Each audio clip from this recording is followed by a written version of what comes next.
इस समय मौजूद हूँ हिसार के सेक्टर 16-17, जी हाँ, जहाँ पर एक बड़ा दर्दनाक और बड़ा भीषण हादसा घटा था परसों की। अगर बात करूँ, इस समय तस्वीरें देख पा रहे तबाही के मंजर आपको चारों तरफ दिखेंगे।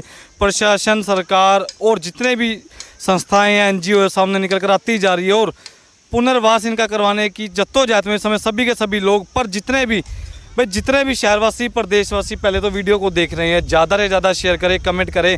और अब जितने भी मेरे भाई बंधु यहाँ के जो 200 परिवार बताए जा रहे हैं जिनकी झुग्गियाँ जलकर खाक हो गई थी, उनसे यही अनुरोध है कि कृपया कर कोई NGO संस्था या फिर सरकार की ओर से जब खाना पीने की व्यवस्था की जाती है तो उस समय जितनी आवश्यकता हो आप उतना ही खाना लें, अन्यथा खाने को स्टोर करने की कोशिश न करें, क्योंकि आपके फ्रिज वगैरह या ऐसी कोई सुविधाएं नहीं है कि आपका खाना लंबे समय तक टिक पाए।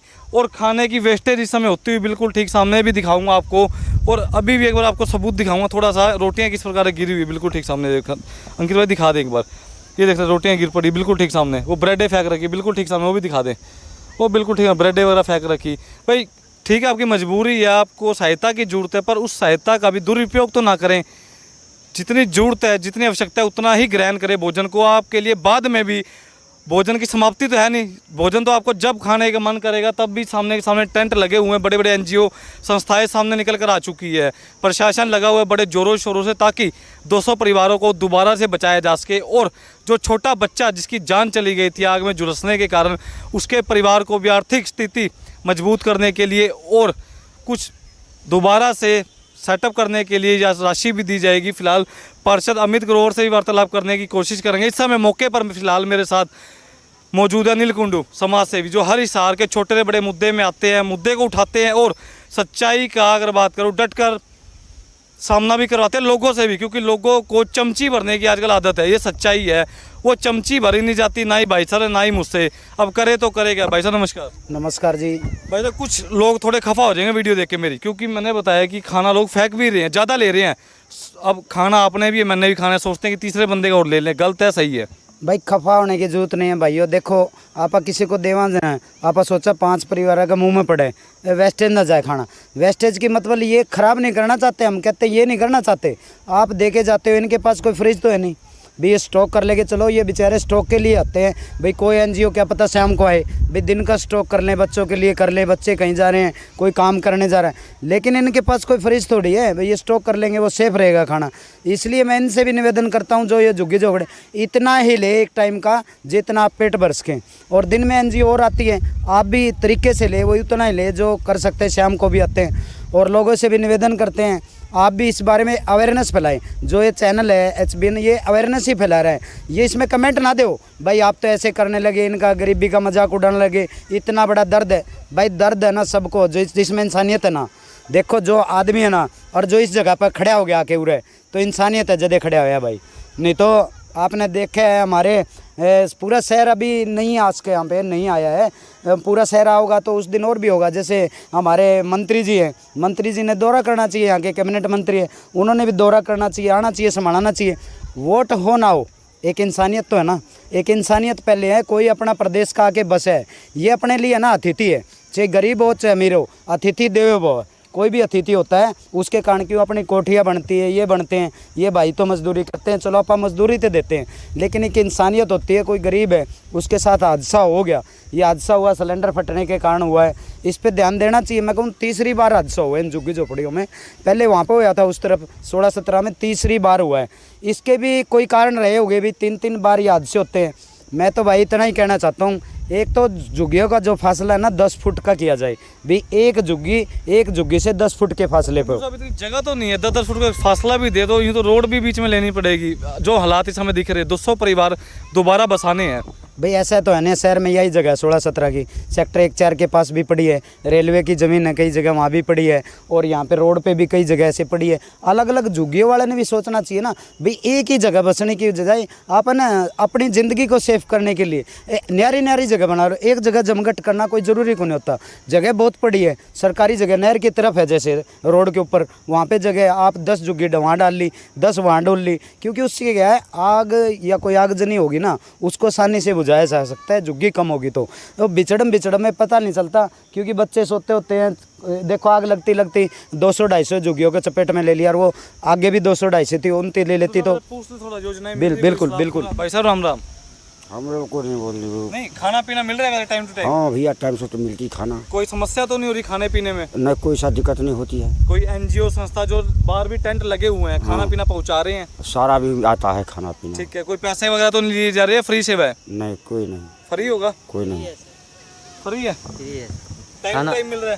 टाइम मिलता भाई है। कोई समस्या है तो बता दीजिए, नहीं, जनता देख रही है, प्रशासन देख रहा है। खाली यही है कि साधन हम लोग का रहने के लिए व्यवस्था कर दीजिए, बस इतना ही बोलेंगे। बस टाइम पर खाना वाना सब कुछ मिल ही जाता है। भाई साहब देखिए, मैं यही कहता हूँ कि कभी किसी के साथ ऐसा हादसा ना घटे, क्योंकि जिस तन बीते 100 तन जाने। पर भाई साहब वैसे एक जर्नली सवाल था, कुंडू साहब आपसे भी है, भाई साहब आप भी आना चाहते हो तो कुंडू साहब एवरेज लेके चलूँ, महिलाएं यहाँ की सेक्टर की कोठियों में काम करती है, सही बात कर रहा हूँ? हाँ, कोठियों में काम करती है। और जुगाड़ी करते हैं, दिहाड़ी। मतलब दिहाड़ी करते हैं। हाँ जी। आइडिया 250-300 रुपया 200 रुपया बन जाता होगा कुंडू साहब। और अगर इनकी पत्नी है मान लीजिए, अगर 100-200 रुपया वो कमाती है, 200-250-300 दिहाड़ी, तो भाई तो भी कमा लेता होगा। हाँ, 400 रुपया एवरेज लेके दिहाड़ी। 400 एवरेज लेके चलूँ 12-15 हज़ार रुपये या 10 हज़ार रुपये ही मानूँ, तो कहीं ना कहीं आदमी छोटा मोटा किराए पे लेके गुजर बसर कर सकता है या नहीं? जी कर सकते हैं, किराए पे लेके कर सकता है। और मैं तो कहता हूँ अपने शहर के जो बंदे हैं, जो ऐसे बंदे लेना है, उसने कड़े 3,000 किराया ना 2,500 में दे दो भाई, अपनी तरफ से छूट कर लो भाई, गरीब बंदा है। किराए पे ले सकता है आदमी, छोटा मोटा घर चला सकता है। नहीं, 10,000 में कैसे फिर भी भाई साहब देखो 10 में भी चलाने वाले चलाते हैं। चलाएगा? कैसे चलाएगा साहब जी?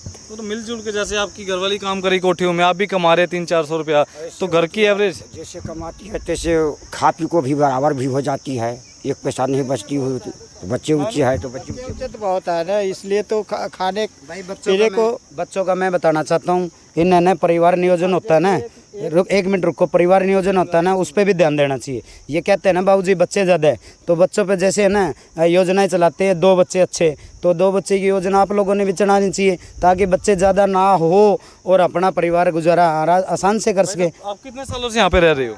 यहाँ रहते हैं 7-8 साल से। 7-8 साल हो गए। हाँ जी। भाई साहब हर व्यक्ति सोचता है, चाहे मैं हूँ, भाई साहब है, या आप भी क्यों ना हो, कोई हमारी लड़ाई या कोई द्वेष नहीं है किसी भी व्यक्ति से।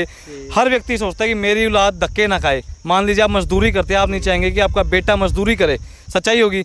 आपको भी उम्मीद होती है पढ़ लिख ले थोड़ा बहुत, या नौकरी ढंग की लग जाए, काम चल जाए, ऐसा ही होता होगा? नहीं है। और जैसे कि मेरे ये सब तो है समझे, तो इसके 5 लड़की हो गए, 5 लड़की का लड़का 2 पछेक हुआ, तो ऑपरेशन करवाए बाद में, तो 7 हो गया वैसे भी। तो कमाने वाले हमारे लड़के जो है से वो तो जानते हैं कि दारू तारू पी करके हरदम बर्बाद है, इसलिए तो हम फिर घर आग लगा, हम गाड़ी पकड़ कर का भी आए हैं, अभी आए हैं। कहीं ना कहीं देखिए थोड़ा नशे की बीमार है, थोड़ी पढ़ाई लिखाई की जागरूकता की कमी है, नशे की बीमार है। भाई यही तो कह रहे हैं, जैसे नशा इसमें ही काम करता है, जैसे हम कर रहे हैं परिवार नियोजन।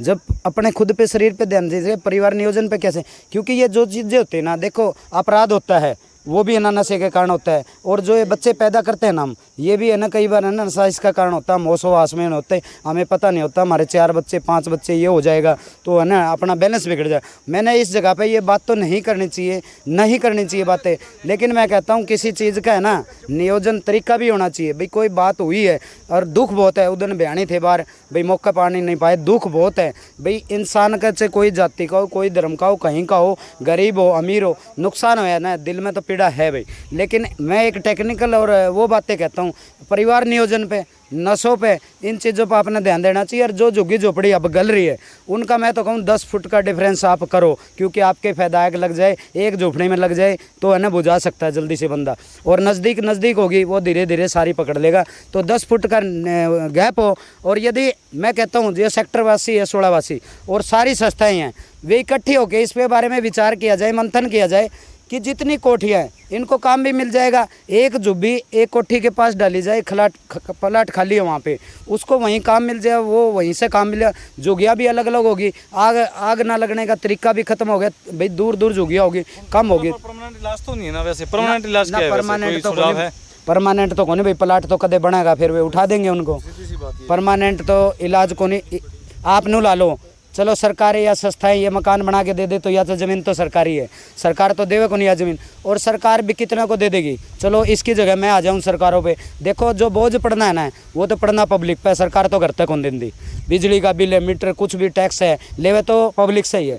तो इसके लिए ना, इसके लिए तो अलग अलग प्रदेशों से जो आए, अलग अलग प्रदेशों से, अलग अलग राज्यों ने, राष्ट्रीय मुद्दा है ये, उस पर मंथन किया जाए। लेकिन हम तो कमा हिसार की जितनी संस्थाएं हैं इस पर न चिंतन से, गहराई से वो किया जाए। तीसरी बार आग लगी है ताकि चौथी बार ऐसा हादसा किसी भाई के साथ ना हो, उस पर चिंतन किया जाए कि टेक्निकल तरीके से ये जुगिया अब की बार गाल है तो टेक्निकल तरीका क्या हो कि इनके आग ना लगे। मैं तो कहता हूँ 10 फुट की दूरी तो निर्धारित की जाए, क्यों जगह इतनी है, ये जुगिया लग जाएगी 10 फुट की दूरी, ताकि गली सी जो कर अपना मोहल्ला में गली हो ना, उनमें गलियाँ सी हो टपन की, ताकि फायर ब्रिगेड भी आई थी तो उस दिन आसानी से नहीं आ सकी थी। तो गली का 10 फुट का हो तो भाग के बाल्टी ले आना, वो ले आना, नलके लग रहे हैं नलके से वो गेट देना, उसमें रहता है। तो टेक्निकल वो करे जाए भाई। दौरा कर ले थोड़ा सा। हाँ बिल्कुल भाई जितने भी शहरवासी, प्रदेशवासी, इस समय HBN की टीम हिसार के सेक्टर 16-17 जहां पर बड़ा दर्दनाक हादसा परसों घटा था जिसमें एक 3 वर्षीय बच्चे की भी मौत हो गई थी और पूरे की पूरी बस्ती तहस नहस हो चुकी है। बचपन देख पा रहे किस प्रकार से बच्चों का बीतता हुआ और बचपन खोता हुआ। इतनी धूप के अंदर भी अगर बात करूँ कि भाई दिखा दें, आम व्यक्ति का घूम पाना मुश्किल है। छोटे छोटे बच्चे देख पा रहे हैं किस प्रकार लेटे हुए हैं बिल्कुल ठीक सामने। अब इन बच्चों को क्या पता है क्या कसूर है और कैसे हालात हमने देखे, हमारे माँ बाप ने देखे। इस समय तस्वीरें देख पा रहे हैं सेक्टर 16-17 की झुग्गियों से। जो जितने भी शहरवासी मेरे भाई बहन कोई NGO संस्था या वैसे भी कोई प्राइवेट मदद करना चाहता हो तो कृपया कर ज़रूर सामने निकल कर आए। असल दान इन्हीं जगहों पर जब लगेगा पैसा आपका, मान लीजिए खाने पीने की व्यवस्था के लिए या फिर किसी और चीज़ के लिए, तो उसे ही असली दान कहलाया जाएगा, क्योंकि किसी का पेट भरना सबसे बड़ा महादान है। पर कहीं ना कहीं अभी भी ये बात दोहराऊंगा कि जितने भी झुग्गी बस्ती वाले हैं कृपया कर खाने को स्टोर न करें, क्योंकि आपके पास ऐसी व्यवस्था या ऐसे उपकरण नहीं है कि आपका खाना 10 घंटे तक चल पाए। ताज़ा मिल रहा है, टेंट सामने लगे हुए, अंकित भाई अभी दिखा रहे, थोड़ा टेंट पेड़ों के बीच में दिखेगा, खाना पानी हर चीज़ मिल रही है प्रशासन की ओर से, NGO की तरफ से। और अनिल जी कुछ वैसे कहना चाहेंगे, कोई अंतिम मैसेज कोई देना चाहते हैं? भाई अंतिम मैसेज तो ये, एक तो ये खाना वेस्टेज ना करो भाई, क्यों स्टोर करने के लिए आप पे कुछ भी नहीं है, आपका 7-8 घंटे में खाना ख़राब हो जाएगा। सामने टेंट लग रहे हैं, आपने वहाँ पे ताज़ा ले आओ, ताज़ा खाओ। और प्रशासन और NGO आपकी मदद कर रही है सारे, तो इनका सहयोग करो, प्रशासन का और NGO का सारे। और अंतिम मैसेज यही है, एक मैं कहूँ पूरी NGO और प्रशासन ने मिलकर एक मीटिंग करनी चाहिए भाई, अब की बार इन झुग्गियों को बसाए तो आइंदा आग ना गले, टेक्निकल तरीके से बसाई जाए। 10 हाँ जी खाना मिल रहा है। खाना पानी मिल रहा है? हाँ जी हाँ जी। पैसे तो नहीं ले रहे कभी? नहीं जी नहीं। फ्री? जी। दीदी सिस्टर खाना मिल रहा है आपको? खाना खाना मिल रहा होगा? खाना दे रहे हैं जी?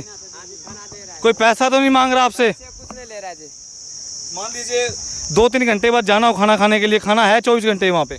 हाँ रात को दोपहर को खाना दे जाता है जी। अच्छा, और सुबह? सुबह चाय मट्ठी उठी जो है वो दे जाता है। ठीक है, ये मिलता है खाना, देख लो ये खाना मिलता है जी। ये तस्वीरें वहाँ से खाना ले आए हैं, केले हैं, खाने की कमी नहीं है, लेकिन खाने को वेस्टेज ना करो। आपके पास है ना फ्रीज नहीं है, वो नहीं है, 7-8 आप ना जितना खाना है उतना ही ले आओ, फिर ले आओ जाके भाई सस्ता है। खाना किसी और के पेट में चल जाए भाई साहब ना। मान लीजिए मैं ले आया, अगर मान लीजिए मैं अगर यहाँ होता, मैं ले आया लालच में कि 2 प्लेट ले आता हूँ भाई, बाद में खा लूँगा, पड़ा पड़ा खराब हो जाएगा, मेरे पास उपकरण नहीं है तो मैं क्या करूँ, फेंक दूंगा धीरे सिर। अभी बालक को खिला रहा था, वो दोनों बालक बैठे हैं, उनको अभी बैठा रहे हैं। वैसे बता रहे हैं भाई साहब, औरों को बता रहे हैं ताकि कोई और ऐसा ना करे। मान लीजिए 4 बंदे 4 थाली लाए, खाना खाएं पेट भर के, जरूरत पड़े दोबारा मांगे। ठीक है जी, ये तो सही बात कह रहे हाँ हैं। सही सही, आपको बात सही है जी, बिल्कुल सही है। ये भी पड़े हैं तो ये खाना है ना भाई, स्टॉक ना करा करो, अपना ताज़ा ले आओ। टेंट लग रहे हैं ना, और पूरी NGO हिसार की सभी का मैं धन्यवाद करता हूं। और मैं तो पूरे हिसार को प्रणाम करता हूं कि हिसार के NGO इतनी बढ़िया है सारी कि मौके पर दर्द में सारी आ गई। और प्रशासन भी सहयोग करे, लेकिन प्रशासन ने थोड़ी तेज़ी और दिखानी चाहिए ताकि ये झुग्गियाँ बस जावे, ये दोबारा बस जावे, अपना काम धंधे पर जावे, दोबारा सेट हो जावे। और परमात्मा मैं तो कहूँ किसी के साथ ऐसा ना करे भाई, परमात्मा से मैं तो यही दुआ करूँ। देखो अब लोग कहेंगे कि मजाक, मैं किसी की हालातों का मजाक नहीं उड़ा रहा, पर हालात ऐसे हैं, अभी भी खाना कितना वेस्टेज कर रखा है बिल्कुल ठीक सामने। कुंडू साहब एक सवाल आ गया मन में, ये कहने की थोड़ा अंकित भाई से मैं वैसे जनरली पूछ लेता हूँ, इतने 200 परिवार जो बताए जा रहे हैं जिनकी झुग्गियाँ जलकर खाक हो गई है उनके लिए शौचालय और ये सुविधा तो नहीं दिख रही मुझे, पहले भी नहीं कभी देखी, पर अब भी नहीं दिख रही कि बनेगा। ये करते जाते कहाँ होंगे, क्या करते होंगे? भाई शौचालय तो मैंने तो यही दिखा है कि ये ना ओपन में ही करे, क्योंकि ये झुग्गियाँ हैं इनके पीछे जगह होती है, जैसे ये रही यहाँ पे ओपन में ही कर लेते हैं। लेकिन मैं तो कहता हूँ झुग्गियों के अंदर शौचालय बनाए जाए, वो जैसे ये झुग्गी ढक्के बना रखी है ना, इसके पीछे जैसे बाथरूम और वो ढक्के बनाए जाए, ताकि ना उससे प्रदूषण भी ना फैले। भाई करने वाले बीमारियाँ फैलती हुई कुंडू साहब। वो तो सरकार ही कहती है भैया ना शौचालय में जाए, शौच बाहर ना जाए, तो सरकार भी अवेयरनेस करती है। और मैं तो कहूँ 16-17 सेक्टर ये भी बस रहे हैं, इनमें भी तो साफ़ सुथरा एरिया चाहिए। ये साफ़ सुथरे रहेंगे तो इनको भी फ़ायदा है और उनको भी फ़ायदा है इनका, क्योंकि यहाँ पे मजदूर, यहाँ पे सब कुछ मिल जाएगा। दोनों ने ना इस चीज़ का ख्याल रखना चाहिए। बिल्कुल। तो जितने भी शहरवासी, प्रदेशवासी, इस समय HBN की टीम हिसार के सेक्टर 16-17 बड़ा दर्दनाक हादसा जो सामने निकल कर आया, और जितने भी NGO संस्थाएं हैं उनको धन्यवाद करते हैं, HBN का पूरा परिवार।